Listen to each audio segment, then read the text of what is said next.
নমস্কার বন্ধুরা, আজ আবারও চলে এলাম আরও একটি নতুন ভিডিও নিয়ে। আজ আমি আপনাদের সঙ্গে শেয়ার করব কিভাবে গোলাপের সম্পূর্ণ পরিচর্যা করবেন। এটা খুবই ভাইটাল একটা জিনিস।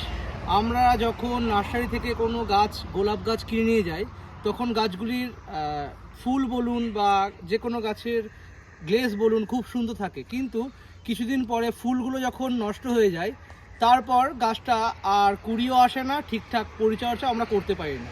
তো আজকে আমি আপনাদের দেখাবো কিভাবে সম্পূর্ণ পরিচর্যাটা করবেন। তো দেখে নিন, এই যে গোলাপ গাছগুলো রয়েছে, গোলাপ গাছগুলিতে ফুল চলে গেছে, ফুল নষ্ট হয়ে গেছে। আমাদের গাছগুলো ঠিক কিছুদিন পরে এইরকমই একটা কন্ডিশন হয়ে যায়। তো ফুল চলে যায়, ফুলের পাতাগুলো কেমন একটা স্পট পড়ে যায় এবং ডালগুলো দেখবেন একটুখানি কেমন একটা নষ্টর মতো হয়ে যায়। তো এগুলো আমরা কিভাবে ঠিক করব বা কিভাবে আবার সম্পূর্ণরূপে পরিচর্যা করে গাছগুলোকে আবার ঠিকঠাক জায়গায় নিয়ে আসব এবং কিভাবে অতিরিক্ত পরিমাণে ফুল আমরা পাবো।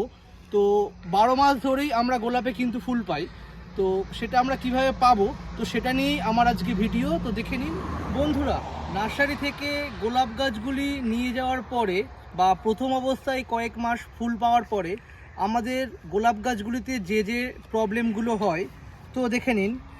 তো প্রথমেই আমাদের কিন্তু দেখতে হবে গোলাপ গাছের যে এলা বেরোয়, অর্থাৎ যে 7 পাতার যে গাছগুলো বেরোয়, তো সেগুলোকে কিন্তু আমাদের কেটে ফেলতে হবে।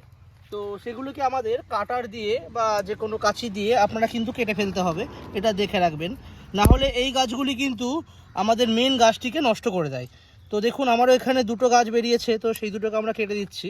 এরপরে আমাদের গোলাপ গাছের যে প্রবলেমটা হয়, তো কাণ্ডর পর থেকে যেখান থেকে ফুল হয়ে যায়, তো তারপর থেকে দেখবেন কিছুটা শুকিয়ে শুকিয়ে নিচের দিকে নামতে থাকে।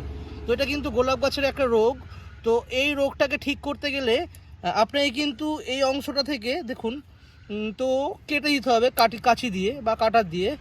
আর আরেকটু কেটে দিচ্ছি আমরা, পরবর্তীকালে যাতে এই রোগটা না আসে আমাদের কিন্তু নিয়মিত 15 দিন পর পর বা 10-12 দিন পর পর ধসার যে কোনো ওষুধ দিতে হবে।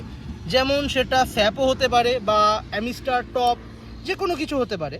এবং আরও দেখবেন গোলাপ গাছের যে প্রবলেমগুলো হয়, এই রকম ধরনের পাতাগুলো একটা হলুদ কালারের বা এরকম একটা স্পট চলে আসে, তো এটাও কিন্তু ধসা থেকেই আসে।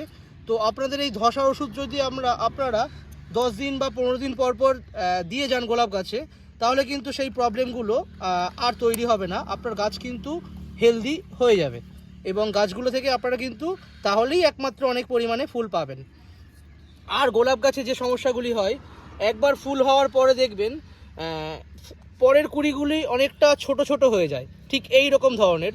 তো এটার কারণটা আপনাকে বলি, যদি কুড়িটা ছোট ছোট হয়, তো আপনি দুটো কারণ ধরে রাখবেন।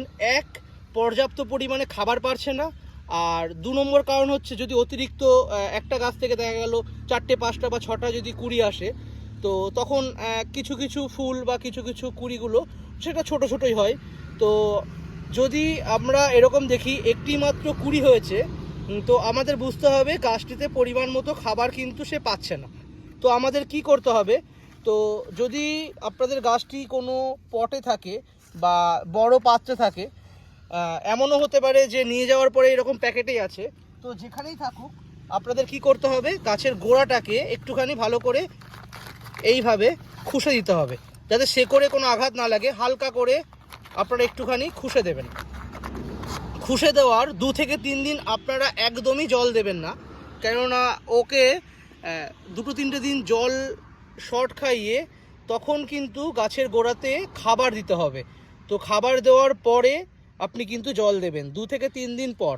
তো কি খাবার দিতে পারেন গোলাপ গাছ সতেজ এবং পরিপূর্ণ হতে, তো আপনাকে দিতে হবে যে কোনো জৈব সার।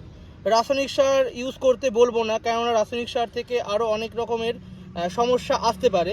আপনার ফুলের সাইজও ছোট হয়ে যেতে পারে এবং আরও অনেক ধরনের রোগ লেগে যায় আমাদের। তো আমরা রাসায়নিক সারটা ইউজ করতে বেশি বলবো না, আপনারা জৈব সার ইউজ করবেন। তো কি জৈব সার ইউজ করবেন, আপনারা শিংকুচো ইউজ করতে পারেন। এবার শিংকুচোর সঙ্গে কিছুটা হাড় গুঁড়ো মিশিয়ে সেটা ইউজ করতে পারেন, বা বাড়িতে যাবতীয় যদি কোনো জৈব সার আপনাদের তৈরি থাকে, তো সেটাও আপনারা ইউজ করতে পারেন। কতটা পরিমাণে দেবেন, তো এই রকম একটা ছোট গাছের ক্ষেত্রে 1 চামচ ছোট একটা 1 চামচ সার কিন্তু দিতে হবে। তো কোথায় দেবেন? গোড়াতে কিন্তু একদমই দেবেন না, একটু সাইডে প্যাকেটে দেবেন, দিয়ে তারপর জল দিয়ে দেবেন। তো গাছ দেখবেন অনেকটাই চেহারা পরিবর্তন হয়ে যাবে। আর দেখে নিন এখানে যে আরও গাছগুলো রয়েছে সবই একই কন্ডিশন, ফুল আসার পরে কিন্তু এইরকমই একটা অবস্থায় চলে আসছে। তো আমাদেরও তাহলে কি করতে হবে? ওই ধরনের দেখুন, তো সার বা ওই রকম ট্রিটমেন্ট কিন্তু করতে হবে। এই গাছগুলো আপনাদের দেখাবো বলে এখনও পর্যন্ত আলাদা করে ট্রিটমেন্ট কিন্তু আমি করিনি। তো দেখে নিন এখানে যে প্রবলেমগুলো হয় এগুলোই আপনাদের বাড়িতে বা আপনাদের ছাদ বাগানেও হয়। তো এই যে গাছগুলো দেখুন, এখানেও তো যে শুকনো ডাল রয়েছে সেটাই কিন্তু আমরা কেটে দেব। তো এইভাবে কিন্তু আপনাদের কেটে দিতে হবে। আর আরও একটা যে প্রবলেমগুলো হয়, যখন গাছের ডালগুলো অনেক বড় হয়ে যায় আপনাদের কিন্তু ছেটে সমান করে রাখতে হবে। যেমন ধরুন আপনাকে এই গাছটা দিয়ে দেখাই, এই গাছটা দেখুন, গাছের শেপটা কিন্তু নষ্ট হয়ে যাচ্ছে। তো গাছের শেপ আনার জন্য কি করতে হবে? আপনাকে কিন্তু ঠিকঠাক জায়গা থেকে ডালগুলোকে কাটতে হবে। আর এটা দেখুন, এটা কিন্তু একটা এলা গাছ বেরোচ্ছে, প্রথমে আমরা এটাকে কেটে দিই। তো এই এলা গাছটাকে আমরা কেটে দিলাম এবং গাছের শেপটাকে ঠিক রাখার জন্য আমরা এই অংশ থেকে কেটে দেবো। এটাতে একটা কড়ি আসছে, এটা এখন কাটবো না। ফুলটা হওয়ার পর যখন ফুলটা শেষ হয়ে যাবে এই অংশটা থেকে আমরা কেটে দেবো, তাহলে গাছের শেপটা খুব সুন্দর থাকবে এবং গোল একটা রাউন্ড একটা শেপ নিয়ে নেবে। তো দেখে নিন এখানে আরও একটা রয়েছে, এই যে, সেগুলোকে আমরা কেটে দিলাম।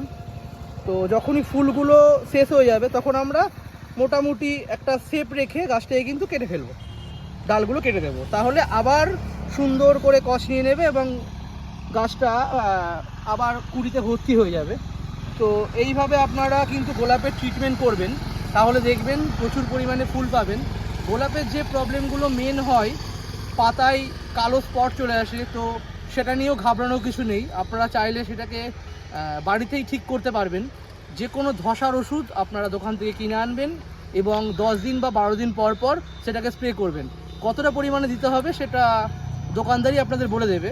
তো যে প্রবলেমটা হয়েছে, তো আমরা সাধারণত 15 লিটার যে ড্রামগুলো হয় সেটাতে আমরা 30 ml দিয়ে থাকি। তো সেই অনুপাতে আপনারা কিন্তু দিতে পারেন। আর তার বাইরে যে প্রবলেমগুলো হয়, গোলাপের ফুল ছোট হয়ে যায়, তো সেটা নিয়েও ঘাবড়ানোর কিছু নেই, আপনারা কিন্তু সেটাকেও ঠিক করতে পারবেন। তো আপনাকে পরিমাণ মতো খাবার কিন্তু গোলাপে দিয়ে যেতে হয়। আর গরমকালে ফুলটার পরিমাণ একটু কমে যায় আর ফুলের সাইজটাও ছোট হয়ে যায়। কিন্তু যদি আপনারা ঠিকঠাক পরিমাণের সার বা ঠিকঠাক ট্রিটমেন্ট করে থাকেন তাহলে কিন্তু পর্যাপ্ত পরিমাণে ফুল পাবেন। আজকের ভিডিওটা এই পর্যন্তই। যদি আমার ভিডিওগুলো আপনাদের ভালো লেগে থাকে প্লিজ ভিডিওতে লাইক করবেন এবং চ্যানেলটিকে সাবস্ক্রাইব করে দেবেন, বন্ধুদের কাছে ছড়িয়ে দেবেন। নমস্কার।